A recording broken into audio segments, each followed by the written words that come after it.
تو مجھے پتہ چل گیا کہ ان لوگوں نے میرا قبر میرے ہی ہاتھوں کودا اور زیادہ خوف طاری ہونے کی وجہ سے اسی ہی گڈھے میں گر گیا اور لگاتار پانی مانگنے لگا کہ نہیں، میں نے پیاسا نہیں مرنا ہے۔ اور یہ لوگ بڑی بڑی چھریاں اور تلواریں ہاتھ میں لیے گڈھے کے ارد گرد کھڑے ہیں اور چلا رہے ہیں کہ کام کرو، مگر مجھے پتہ چل گیا کہ مرنا تو ضرور ہے اور مزید کام کرنے سے انکار اور بھاگنے کو ترجیح دی۔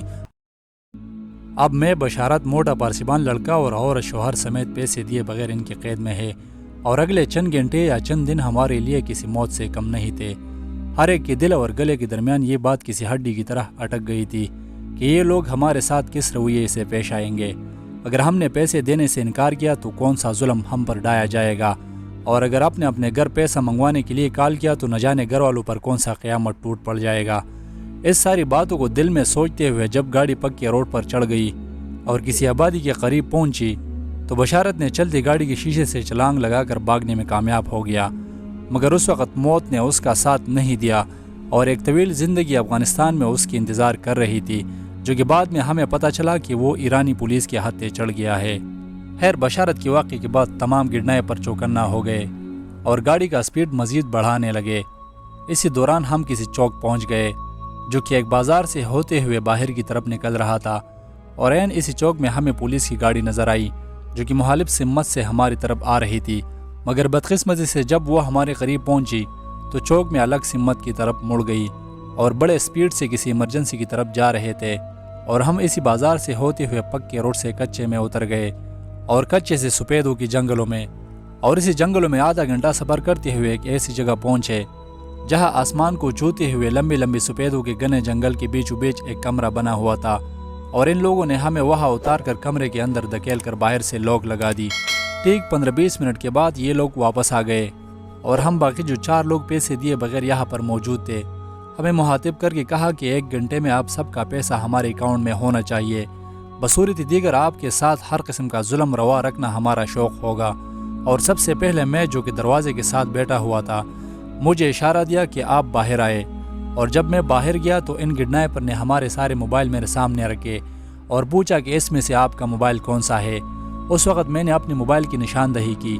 اور ہاتھ بڑھا کر اپنا موبائل اٹھایا، اور ایک گڈنائپر میرے آنکھوں میں آنکھیں ڈال کر غصے سے کہنے لگا کہ موبائل کا لاک کھول کے ہمیں دو۔ اس دوران میں سمجھ گیا تھا کہ یہ لوگ میرے ایجنٹ یا گھر والوں کے نمبر کی تلاش میں ہے، مگر اچھی خبر یہ ہے کہ میں نے انصار کے مشورے کے مطابق اپنے موبائل سے تمام نمبر تہران میں ہی ڈیلیٹ کیے تھے، اور یہ اس لیے کہ اگر خدا نہ خواستہ ہمیں راستے میں اسی طرح کی انسانی اغواکاروں کا سامنا کرنا پڑے تو اس قدر کے حالات میں پھر میں ناک سے لٹکا نہ رہوں۔ اور منصور انصار ایجنٹ ابو اور پاکستان میں بیٹھے میرے بھروسمند بندے کا موبائل نمبر میں نے اپنے پینٹ کے بیلٹ کے الٹے سائڈ پر لکھے تھے، جو کہ بیلٹ کے الٹے سائڈ پر ہونے کی وجہ سے نظر نہیں آ رہے تھے، اور خدا نہ خواستہ اگر کہیں مجھے پینٹ کھولنے کی ضرورت پڑ جائے تو بھی بیلٹ پینٹ کے ساتھ چپکا ہونے کی وجہ سے پھر بھی یہ موبائل نمبر کوئی معلوم نہیں کر پائے گا، جس سے کسی بھی ایمرجنسی کی حالت میں صرف اور صرف میں استفادہ کر سکتا تھا۔ خیر، جب میں نے اپنے موبائل کا پاسورڈ کھول کر ان گڈنائپر کے ہاتھ میں تما دیا تو ان لوگوں نے سب سے پہلے میرے موبائل نمبر چیک کی، جو کہ موبائل میں موجود نہ ہونے کی وجہ سے قیامت برپا کرنے لگے، اور مجھے کچھ مار پیٹ دینے کے بعد دوبارہ مخاطب کیا کہ ہمیں تمہارے ایجنٹ یا گھر والوں کا نمبر چاہیے، مگر میں نے صاف انکار کیا کہ نہ تو میرے پاس ایجنٹ کا اور نہ میرے گھر والوں کا نمبر ہے، اور اپنے آپ کو بچانے کے لیے کہنے لگا کہ گاڑی سے کودا ہوا لڑکا میرا بھائی تھا، جو کہ ایجنٹ اور گھر والوں کے نمبر اس کے موبائل میں تھے۔ اب یہاں پر ایک نیا ایشو سامنے آ گیا، اور وہ یہ کہ ان لوگوں نے بشارت کا موبائل میرے پاس لایا کہ ان کا پاسورڈ کھولو، یہ آپ کا بھائی ہے اس لیے آپ کو پاسورڈ کا پتہ ہوگا، جو کہ مجھے پاسورڈ معلوم نہیں تھا اور نہ ہی میں بشارت کو جانتا تھا،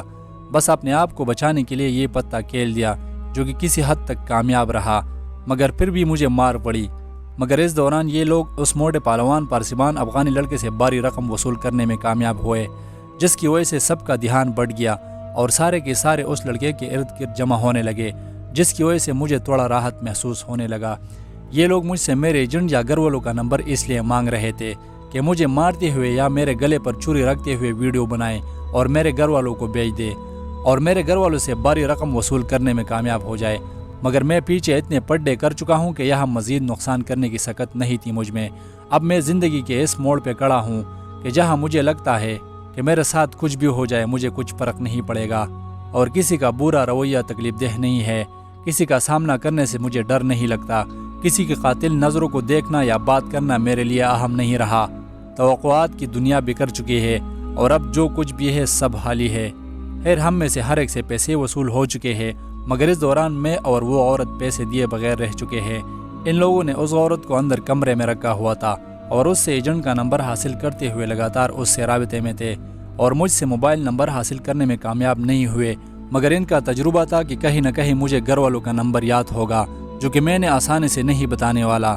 تو لہٰذا ان کے مطابق اب مجھ پر تھوڑا سا ظلم کرنا چاہیے۔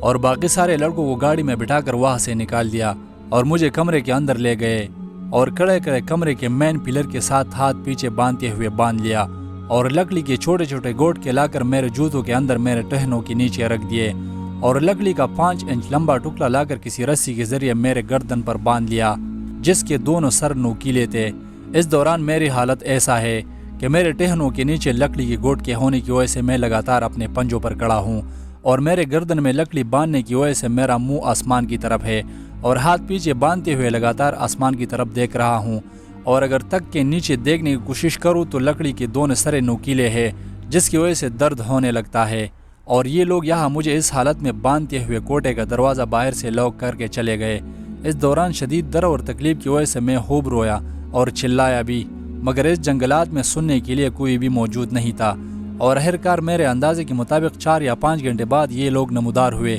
اور مجھ سے مطالبہ کرنے لگے کہ اپنے گھر والوں کا نمبر دو، آپ کو یہاں سے رہائی مل جائے گی۔ مگر مجھے مرنا قبول تھا، مگر اپنے گھر والوں پر قیامت نہیں توڑنا تھا۔ اس دوران یہ لوگ اس امید سے آئے تھے کہ شاید یہ تک چکا ہوگا اور کچھ اگل لے گا، مگر میں کار کی ڈگیوں میں سفر کرتے ہوئے ٹرین ہو چکا تھا، اور دوسرا ان کو دیکھتے ہوئے تھوڑا سا امید بھی جاگ اٹھا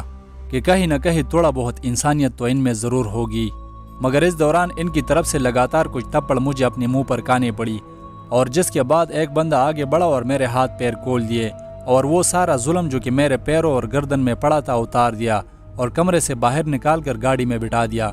گاڑی کچھ دیر تک یہاں کھڑی رہی اور پھر روانہ ہوئی۔ اس دوران میں کار کی پچھلی سیٹ پر بیٹھا ہوا ہوں اور میرے دونوں سائڈوں پر 2 گرنائے پر بیٹھے ہوئے ہیں اور لگاتار سگریٹ پیتے ہوئے میرے آنکھوں میں گور رہے ہیں، اور جب میں دوسری طرف منہ کروں تو یہ لوگ اپنا سر اس طرف لا کر میرے آنکھوں میں گور رہے تھے، اور جب میرے آنکھیں ان کی آنکھوں سے برابر ہوتی تو یہ لوگ اس بہانے کی تلاش میں تھے کہ ہمارے آنکھوں میں کیوں گور رہے ہو، اور میرے ہاتھ اور باڈی کے کچھ حصے اس سگریٹ سے جلائے جو کہ وہ اس دوران پی رہے تھے، اور مجھے لگاتار اپنے نصیب سے یہ شکوہ ہو رہا تھا کہ آخر میرے ساتھ ایسا کیوں ہو رہا ہے۔ مگر جب اللہ تعالیٰ نے آپ کو کوئی بڑا مقام عطا کرنا ہوتا ہے تو وہ آپ پر امتحان ضرور لائے گا اور آپ کو ان امتحانات کے ذریعے اپنے سامنے گھٹنے ٹیکنے پر مجبور کرے گا کہ صرف اور صرف وہی قدرت کا مالک ہے، تو لہٰذا آپ اس قدر کی حالات میں اللہ تعالیٰ کی طرف رجوع کرتے ہو، اور جب آپ کو اللہ تعالیٰ مل جاتا ہے تو آپ تمام دنیا سے بے نیاز ہو جاتے ہو، اور یہ وہی گھڑی ہوتی ہے جب ایک فرشتہ 7 آسمان سے آپ کی کامیابی کا سند لے کر زمین کی طرف اپنا سفر شروع کرتی ہے۔ اسی دوران مجھے اللہ تعالیٰ کے علاوہ اپنے ابو کی یاد بہت ستانے لگی اور میں رویا نہیں، مگر پھر بھی میرے آنکھوں سے آنسو جاری تھے۔ خیر یہ لوگ مجھے اس گاڑی میں وہی جگہ لے گئے جہاں ہم نے پچھلی رات گزاری تھی۔ جب مجھے وہاں گاڑی سے اتارا گیا تو یہ ایک ریتیلے علاقہ تھا اور زمین پر صحرائی کانٹوں کا بھرمار تھا اور دور دور تک آبادی کا کوئی نام و نشان ہی نہیں ہے۔ اس دوران یہ لوگ مجھے کمرے میں اندر نہیں لے گئے، مگر میرے ہاتھ میں ایک بیلچا اور ایک کائی پکڑا دی اور تھوڑا دور لے جا کر کہا کہ یہاں زمین پر ایک بڑا کڑا کودو، اور میں کڑا کودنے میں مصروف ہو گیا، مگر زمین ریتیلی ہونے کی وجہ سے کام اتنا دشوار گزار نہیں تھا اور لگاتار کائی سے زمین کودتا اور بیلچے سے ریت باہر پھینکتا تھا، مگر میں یہ نہیں سمجھ رہا تھا کہ میں کیا کود رہا ہوں۔ اب چونکہ ان گڈنائپرز کی طرف سے حکم ملا ہے کہ کڑا کودو تو میں کودتا جا رہا تھا، مگر جب میں ایک گہرا کڑا کودنے میں کامیاب ہو گیا تو مجھے پتہ چل گیا کہ ان لوگوں نے میرا قبر میرے ہی ہاتھوں کودا، اور زیادہ خوف طاری ہونے کی وجہ سے اسی ہی کڑے میں گر گیا اور لگاتار پانی مانگنے لگا کہ نہیں میں نے پیاسا نہیں مرنا ہے، اور یہ لوگ بڑی بڑی چھریاں اور تلواریں ہاتھ میں لیے کڈے کے ارد گرد کھڑے ہیں اور چلا رہے ہیں کہ کام کرو، مگر مجھے پتہ چل گیا کہ مرنا تو ضرور ہے، اور مزید کام کرنے سے انکار اور بھاگنے کو ترجیح دی اور اس کڈے سے اوپر چڑھ کے بھاگنے لگا، اور میں کسی حد تک بھاگنے میں کامیاب بھی رہا، مگر بھاگنے کے دوران شاید ایک شخص کے ہاتھ میں لاٹھی تھی، اس نے وہ میری طرف پھینکی جو کہ سیدھا میرے پیروں پر لگ کر میرے پیروں میں الجھ گئی اور میں گر گیا، اور یہ لوگ آ کر مجھے دوبارہ پکڑنے میں کامیاب ہو گئے اور واپس اسی کڈے میں لے جا کر زمین میں زندہ گاڑ دیا۔ اس دوران جب پہلی بیلچے سے ریت میرے سر پر گری تو میں اللہ تعالیٰ سے سوال کرنے لگا کہ یا اللہ تمہارے وجود میں ذرا برابر بھی شک نہیں، اور مجھے اس دعا کی برکت سے ان ظالموں سے بچانا جو یونس علیہ السلام مچھلی کے پیٹ میں پڑ رہا تھا، اور وہی دعا لگاتار پڑھتا رہا۔ میرے سر کے اوپر لگاتار ریت گر رہی تھی کہ اچانک ان میں سے ایک شخص کسی کے ساتھ موبائل کال پر بات کرنے لگا، اور کال پر بات ہوتے ہی مجھ پر ریت گرنا بند ہو گیا، اور دو بندوں نے ہاتھ آگے بڑھا کر مجھے اس ریت سے باہر نکال دیا، اور باہر نکلتے ہی مجھے شک ہونے لگا کہ میرا ایجنٹ اس سارے کھیل میں برابر کا شریک تھا، مگر اللہ تعالیٰ کا شکر ادا کرنے لگا کہ یا اللہ جس طرح آپ کی ذات میں ذرا برابر بھی شک نہیں، اس طرح آپ اس ریت کے ہر ذرے کے ساتھ مجھے بچانے کے لیے موجود تھے۔ اس گرنائے پر کی کال پر بات کرنے سے مجھے پتہ چل گیا کہ اصل میں یہ لوگ مجھے مارنا نہیں چاہ رہے تھے، بس مجھے اندر سے توڑ کر ڈرا رہے تھے کہ اس طرح موت سے روبرو ہونے سے یہ کچھ اگل لے گا، مگر ان کو شاید معلوم نہیں تھا کہ ان کا سامنا ایک پٹھان کے ساتھ ہوا ہے، اور میں پاکستان سے نکلتے وقت تمام کشتیاں جلا کے آیا تھا۔ اب واپس جانے کا کوئی گنجائش نہیں، اور موت مجھے دلہن کی طرح عزیز تھا۔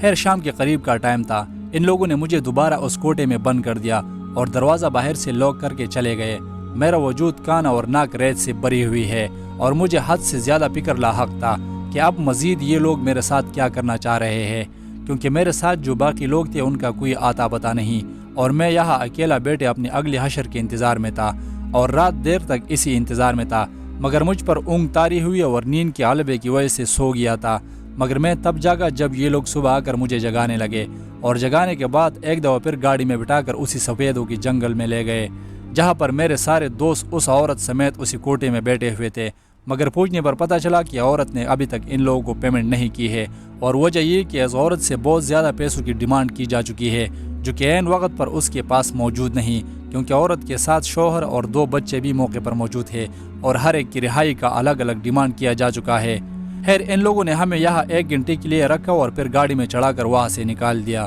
اور ٹھیک 1 گھنٹے کے فاصلے پر ہماری گاڑی مین روڈ سے کچے اور کچے سے ایک کھیت میں اتری، جہاں پر بہت سارے درختوں کے بیچوں بیچ ایک گہری کائی میں ایک سرنگ کی شکل میں ایک گھر بنا ہوا تھا، اور ان لوگوں نے ہمیں گاڑی سے اتار کر اسی گھر کے اندر چھوڑ دیا۔ اس چھوٹے سے گھر کے اندر جاتے ہی معلوم ہوا کہ نیچے ایک سائڈ پر ایک پرانی چٹائی بچائی گئی ہے، اور نیچے زمین پر بکھرے ہوئے کچرے سے پتہ چل رہا تھا کہ ان در و دیوار کو بہت ساری ماؤں کی لاڈلوں کی آنسو لگی ہوئی ہے، اور یہ زمین کے اندر اتنی خطرناک جگہ تھی کہ دیکھ کر ہم پر رونگٹے کھڑے ہو گئے۔ خیر کچھ دیر بعد ان لوگوں نے ہمارے سامنے اس مشینی روٹی کے ساتھ ایک بڑی کڑھائی ہمارے سامنے رکھ دی۔ دیکھنے سے پتہ چلا کہ 5 انڈوں کو 50,000 ٹماٹر میں فرائی کر کے ہمارے سامنے کھانے کے لیے حاضر کیا ہے، جس میں انڈے کا مقدار کم اور ٹماٹر کا بھرمار تھا، مگر ہم چونکہ بھوکے اور مجبور تھے تو کڑھائی کے اندر اتر کر کھایا۔ اس دوران ان لوگوں کی اس عورت اور اس کی ایجنٹ کے ساتھ لگاتار مذاکرات جاری تھے، اور یہ وہی مین وجہ تھی جس کی وجہ سے ابھی تک عورت کی شوہر کو ٹارچر نہیں کیا گیا، مگر میں دیکھ رہا تھا کہ یہاں ان گرنائے پر کے ساتھ باتیں کرتے ہوئے زیادہ تر فیصلے یہ عورت خود ہی کر رہی تھی،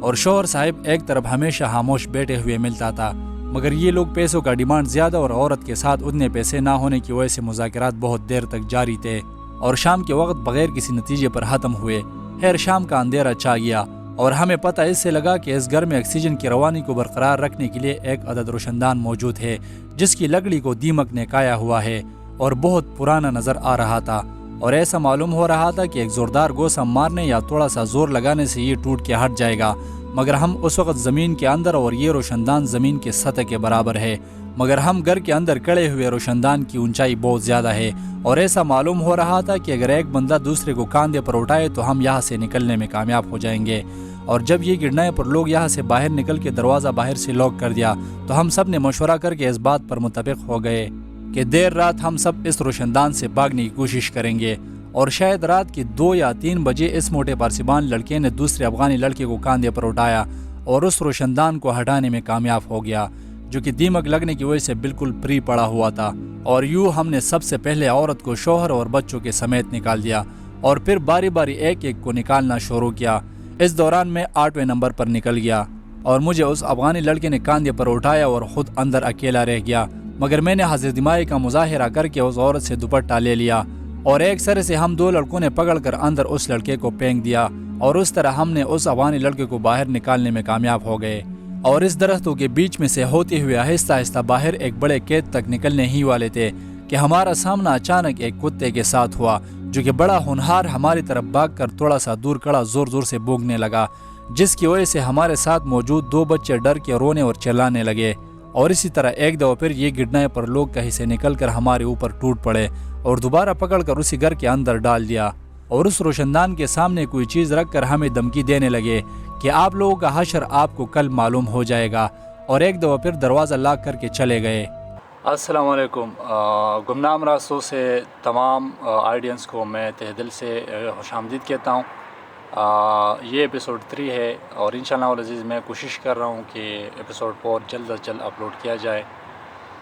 لیکن زیادہ تر لوگ یہ سوال اٹھا رہے تھے کہ ایپیسوڈ زیادہ لمبا آ رہا ہے، تو اتنی لمبی کہانی کو 5-6 منٹ کی ویڈیو میں کمپریس کرنا مجھے نہیں لگتا کہ دیکھنے میں آپ لوگوں کو پھر مزہ آ رہا ہوگا، لیکن کوشش کر رہا ہوں کہ ایپیسوڈ چھوٹا کروں، لیکن لمبی کہانی کو یار اتنی جگہ پر کمپریس کرنا مجھے نہیں لگتا پاسبل نہیں ہے یہ۔ تو جتنے بھی نئے لوگ ہمارے ساتھ نئے جڑ رہے ہیں، جتنے بھی ہمارے سبسکرائبر ہے یا پیج کے تھرو اگر آپ ہماری ویڈیو کو دیکھ رہے ہو تو کونے میں شیئر کا نشان ہے، ویڈیو کو زیادہ سے زیادہ اپنے دوستوں کے ساتھ شیئر کریں، پازیٹیو کمنٹ کریں، ہمیں آپ کی کمنٹ کا انتظار ہوتا ہے اور ہر ٹائم آپ کو کمنٹ کی رپلائی دی جائے گی ہماری طرف سے انشاءاللہ العزیز۔ ہم کوشش کر رہے ہیں کہ جتنی بھی بہتری کی طرف ہم منہ کریں، لیکن یہاں پر زیادہ تر بارشیں ہوتی ہے تو اس وجہ سے ویڈیو جلدی نہیں آتی۔ دوسرا مجھے کالج بھی جانا پڑتا ہے تو کلاسز لینے کی وجہ سے زیادہ مجھے ٹائم نہیں ملتا پھر، لیکن کوشش کر رہا ہوں کہ جتنا جلدی ہو سکے۔ اتنی بڑی ویڈیو کو وائس اوور کرنا، اس کو بنانا اور اس کا ایڈیٹنگ کرنا، اس پہ کافی ٹائم لگتا ہے، پھر بھی میں اپنی رفتار سے تھوڑا تیز جا رہا ہوں۔ تو انشاءاللہ العزیز جتنے بھی لوگ کمنٹ کر رہے تھے کہ ایپیسوڈ جلدی اپلوڈ ہونا چاہیے، تو مجھے لگتا ہے کہ وہ خوش ہوں گے ایسے، کیونکہ میں نے ایپیسوڈ تھوڑا جلدی اپلوڈ کیا، ورنہ میں اگلے ہفتے کا سوچ رہا تھا۔ چلو آپ لوگوں کے پیار کا میں بڑا شکر گزار ہوں۔